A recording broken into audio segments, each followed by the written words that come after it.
Assalamu alaikum. Today I'm actually here on the show, ENGOPAK, and I would like to say that hope you all are having a good evening, and I would like to welcome you, and I would like to welcome our guest, the co-director and the USA President of Charity Doings Foundation, Mr. Altamush. How are you today? I'm doing really well. Thank you so much for the invitation to be here. And Okay. I would like to start our program with our first question. Seems that Charity Doing Foundation is trying to promote Islam and inspire others of the lifestyle of our Holy Prophet, uh, peace be upon him, to keep his Sunnah alive and Islam traveling around the world. yes, that is true. It's actually a major part of our ideology. And originally, when we started in 2014, we were a very small and humble organization, and the basic thing that we had in our hearts was this ideology in Islam. There are many mentions in the book that we are actually uh, the most perfect beings that Allah has created. But there's a following verse next to the same reference that we have responsibilities towards others. And the life that the Prophet lived is an incredible example for all of us to follow. And a few things that were like out of the many amazing things he did was, he took care for everybody. It was not just women in his community, not just men, not just orphan children, but the environment as well. He had rules for trees actually, and he also cared for animals. It was everything, that anything that was living, the Prophet had responsibility, and he did it in a very beautiful way. So we are trying to emulate those values, and our goal actually as an organization is to make the world a better place for all life, be it humans, animals, and the environment. Excellent. Okay, very good.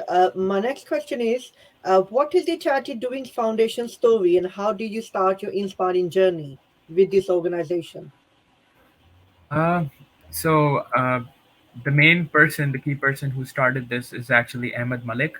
Uh, he is the CEO and director for Charity Doings Foundation. I'm a co-director with him, and we have another co-director, Zamara Basit, and we came together to start it. But in 2014, it was Ahmed Malik's idea, and the first project that we ever did at Charity Doings Foundation was actually give out a day, basically food, to laborers in Islamabad.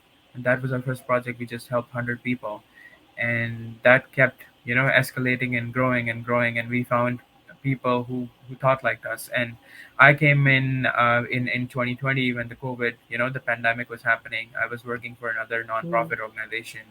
We connected because our missions and purposes were same. And that's when we actually decided to officially make Charity Doings Foundation a registered nonprofit. And during the COVID pandemic, we actually worked all over the country together. And Ahmed Malik, he supported a lot of our work, and I did the same as well in our respective nonprofits before. But then we came together, and in 2020 we got our official registration in Pakistan. And how, I mean, unfortunately, there are many things that have been happening in Pakistan that are affecting it, especially last year's floods. As you may recall, there was a lot of devastation and everything. And in that time, we actually decided to further expand, and now we are actually also registered as a 501(c)(3) nonprofit in the US, and we're constantly expanding our projects based on the idea which intersect, to help both humans, animals, and the environment. excellent. I was just going to ask you something similar, but I will say the question because you've answered half of it anyway. So the question I was going to ask you is the third one is the foundation of your charity seems to be working on three projects: Hope Water and medical assistance. Also, this charity has become international. So, do you have further plans to add more projects? So, you answered the last bit, but like, would you like to share about the other projects like Hope Water and medical assistance that you're actually working Yeah, on?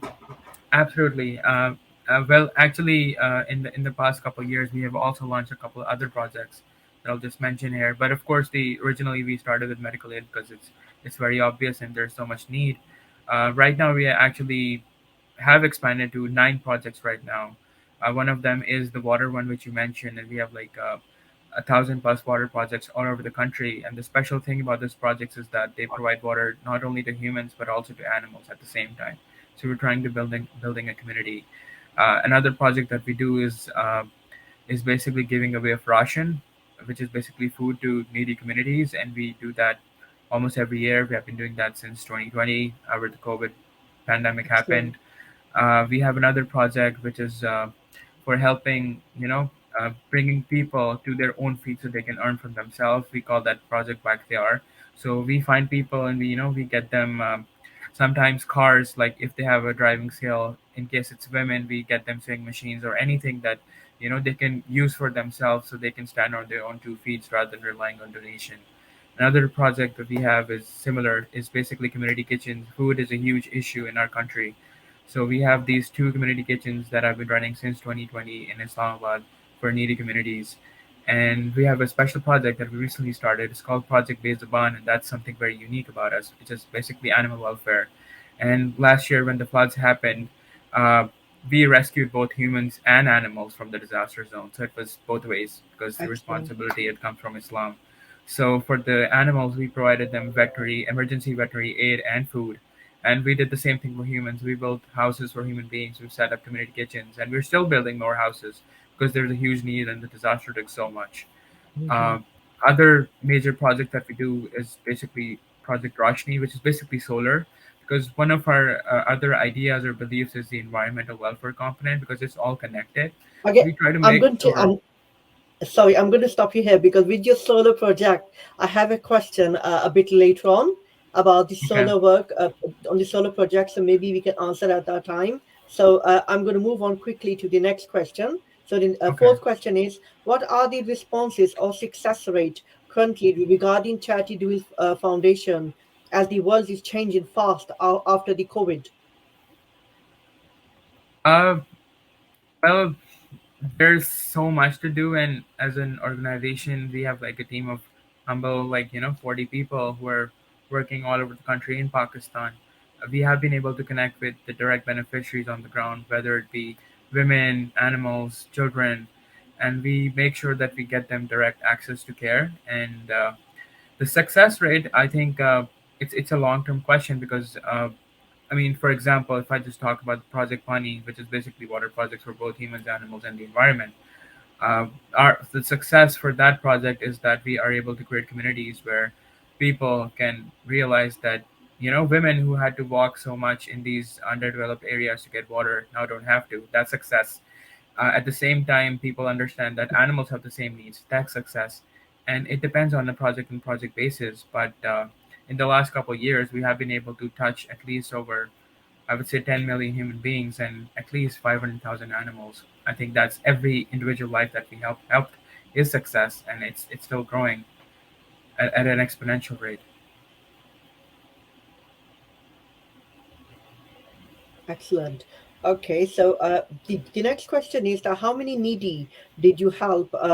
How many needy did you support on Eid few days ago with the meat sacrificed under Charity Doing Foundation Pakistan Kurbani project? It was a big number. I think I would definitely say more than 5,000 individuals, or I would say roughly around the same number of families. And we did this especially, and the other thing that's different about Charity Readings Foundation is that our projects are actually focused on areas that have no access. So we did these kurbanis in Sindh, in interior Sindh, in the parts of Tharbarkan and all these kinds of places, Balochistan, Lower Punjab, and it was a massive project. So this project, which part of Pakistan was it very successful in? I mean, there's a need everywhere. I would not define success like that, but we reached people, especially in under access areas in lower Sindh, Tharparkar, Umarkot, these kinds of very underdeveloped areas. Okay. Okay, mashallah. Because I actually was on Facebook earlier, so I saw a lot of pictures like in Cholistan and some other Yeah, places and where it's I could see a lot of help was being sent. yeah, Absolutely, and the updates are still oncoming, so we are still gathering data. So I can't, at this point give you any preliminary numbers, but hopefully in a couple weeks we'll have the actual numbers. It'll Okay. be big. Excellent. Okay, so the next question I'm going to be asking is that many congratulations. We witnessed that Charity Doing Foundation plans to introduce and provide for the first time 50 houses with solar plates and fans to bear the heat in locations like Cholistan Desert to help the community as you believe in equality. So the community seeks more support for electricity enabling fans and lights to brighten Cholistan's future.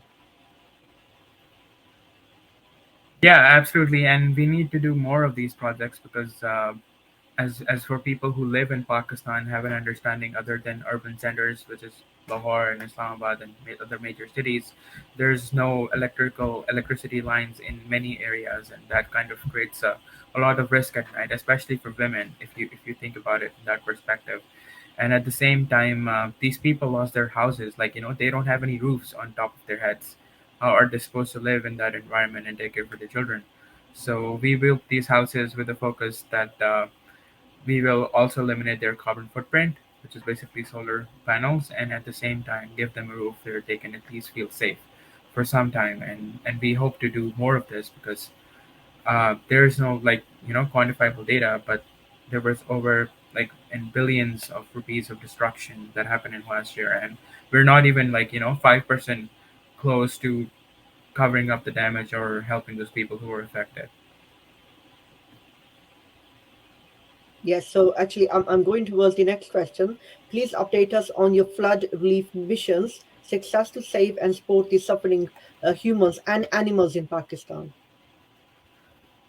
So, as the floods that happened last year, I just wanted to start with the numbers, the devastation that the floods caused. At one point in last year, in I think around August, one third of Pakistan was underwater. That's a huge number. Over 1,700 human beings died. There were billions of rupees of destruction, houses, highways, and at the same time, over a million livestock animals also died as a part of the floods. Numbers for other animals that are not livestock were never reported, which was rather unfortunate. But going into these flood zones, we actually did a number of things. As I mentioned before, we made sure that our projects touched both humans and animal lives. So for the human beings, we actually set up 25 plus medical camps. These were primarily for women.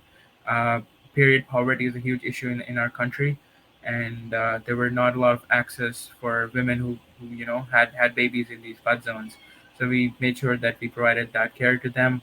At the same time, there was a lack of food, and this is very interesting. In a flood zone, you cannot give people all the food and the raw materials. They also need a place where they can cook it. So in our community kitchens, we made sure to set up a system where we cooked that food for them and then gave it to them. And we made sure that it was healthy and nutritious. Okay. And it was like over 14,000 families. At the same time, houses, as you mentioned before, that's still part of our flat work because there's so much to be done.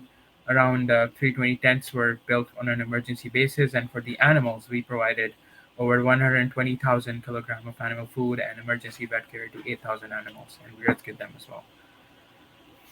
So when you say animal food, now which type of animals did you help? It was mostly farm animals, so livestock, which includes goats, camels, cows, so these kinds of animals. Okay, excellent. Before I go towards our last question, I would like to ask you a question before. During the pandemic, like COVID-19 was around, what type of work did you do during that time? Because as you said that you joined during that time, so what work did you witness and what ideas did you share with your team? So at that point, we actually conducted over 100 plus missions for providing food and medical boxes, like medical access to facilities to communities all over the country. It was a massive mission because, as you may recall, in March when the COVID lockdown happened for the next 2 months, Mm-hmm. especially in April and May, there was complete lockdown of transport and everything, so nothing could go through and shops were shut down, so people didn't have any jobs, to support their families. And at the same time, the animals that were stuck, on the streets, with restaurants closed, they didn't have any access to food care. So we made sure to touch all these victims, and we provided lots of basic utilities, including wheat, flour, and lots of these kind of basic products that people use all over the country. And for the animals, we started a small campaign. It's called Esase Bezaban, and we provided food to people so they could Okay, scatter around in their sounds good. communities to help those animals who were on the streets. Actually, I'm actually like I have one question coming out of the question I asked you, but I think it's first time I've heard that some charity thinking about the animals at the same time, like a SARS for animals. Like I don't think I've ever heard this before. That like people are taking care of like especially in the East, because in the West like animals are treated like humans because they have a life too. But in the East, like we don't hear this much. So this seems something very good. So I would like you to actually elaborate more on that. But at the same time, can you provide us information? What was in your medical boxes? Like, what did you help the people with? Uh, these were basic medicines that people needed, like acetaminophen, which is paracetamol, some injections if needed, and basic first aid equipment because we could not give anything that was specialized. But in the floods that happened last year, we at the medical camps we provided access to a gynecologist to the women community of the areas, and they had access to all the medicines that they needed regarding Okay, period poverty and excellent. everything. And should I elaborate the animal welfare component? Yes, please. We will love to actually hear about how you help the animals. So I think this is unfortunate, but a huge part of the Quran, especially, has lots of revelations on the animal stewardship and responsibility of human beings towards animals. There are a lot of stories that Prophet shared. I mean, there was a huge story when Hazrat Umar, who was a caliph, and there was a drought in his community, and he said that he will be responsible for even dogs in his community that should not starve. There's another story in Islam about this woman who had sinned her whole life, and she actually fed a dog some water before it was about to die, and Allah forgave her. At the same time, in Quran there are direct references for animals, um, and these include, and I'm paraphrasing because I don't remember the exact numbers, but the Quran mentions that they are all communities like you, and we have duties towards them. And even though Allah made us like this perfect being, we have responsibility to all of them. So it's actually coming all from the Quran, and we're just trying to show to people how they are also part of our ideology, and we cannot, keep hurting them. And You actually Pakistan, sharing the message of Islam about yes, the actually the creatures which have life like us. Like even plants have a life, even animals yes, have a life, and human have a life. So three of us do have a life, but of course we have it in a different way. That we have our life like plants like grow, and mm-hmm, animals like have a not a long life like human have a long life, mm-hmm, but we all have yeah. life. Yeah, it all comes from Quran, and Allah has taken responsibility for all of His creation, and we cannot disclude a huge part. Exclude, I mean, yeah. and this is just a fact that I'll just mention to you. Out of all the human life, the biomass on this life, on the planet, like altogether, humans are only just 0.01% of that biomass. Everything else is humans and animals. Sorry, animals and plants. We're just 0.01%. That's it. Okay, thank you. So I'm going to go towards our last question. To conclude, where do you see yourself on the map? What future projects do you carry to highlight and support Pakistani communities and Pakistan worldwide? The first part of that, that ladder that you mentioned is firstly was to get registered in outside of Pakistan. So I'm in the U.S. I'm a student here, and I got Charity Doings Foundation registered here. That opened us to a lot of donations and a very humble Pakistani American community in the U.S. And the project that we are currently expanding on, other than the 9 that I mentioned to you, is we're actually trying to set up a vocational school in Tharparkar, which is and Umarkot, which are basically severely affected areas of Pakistan through the floods and everything else. Um, So at that center, we actually want to provide women with vocational skills that they can use to earn from themselves and not rely on donations at all. And at the same time, we want to start up a small school in that community for the children who live there, and tell them about these guidances that are mentioned in the Quran about animal welfare, environmental welfare, and human welfare. So that is something we're working on right now, and we are fundraising for that project.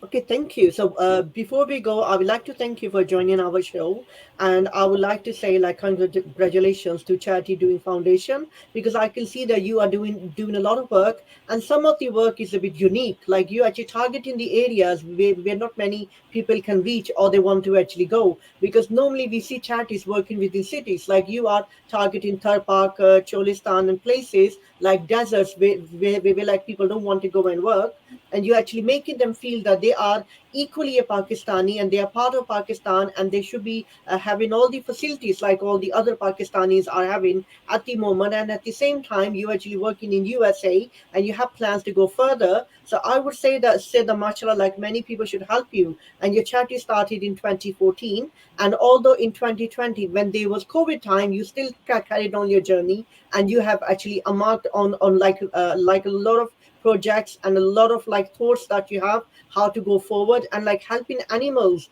is actually something like I actually really like appreciate you for actually thinking about the animals. And then like with the modern like solar like you're trying to like give people like solar power, introduce them and make them used to it, and especially places like Parker and places like Cholistan. So I would like to say once again, thank you for all your work for the Pakistani community, and to raise Pakistan above and make the world see that like Pakistan is doing equal work as the other charities in the world. So once again, I would like to thank you for actually joining us and giving us time and explaining about your journey and the journey of your organization. So thank you and have a very good evening. And I would like to thank the audience for joining us today. Thank you Allah so Hafiz much. and have a very Allah good Hafiz. evening.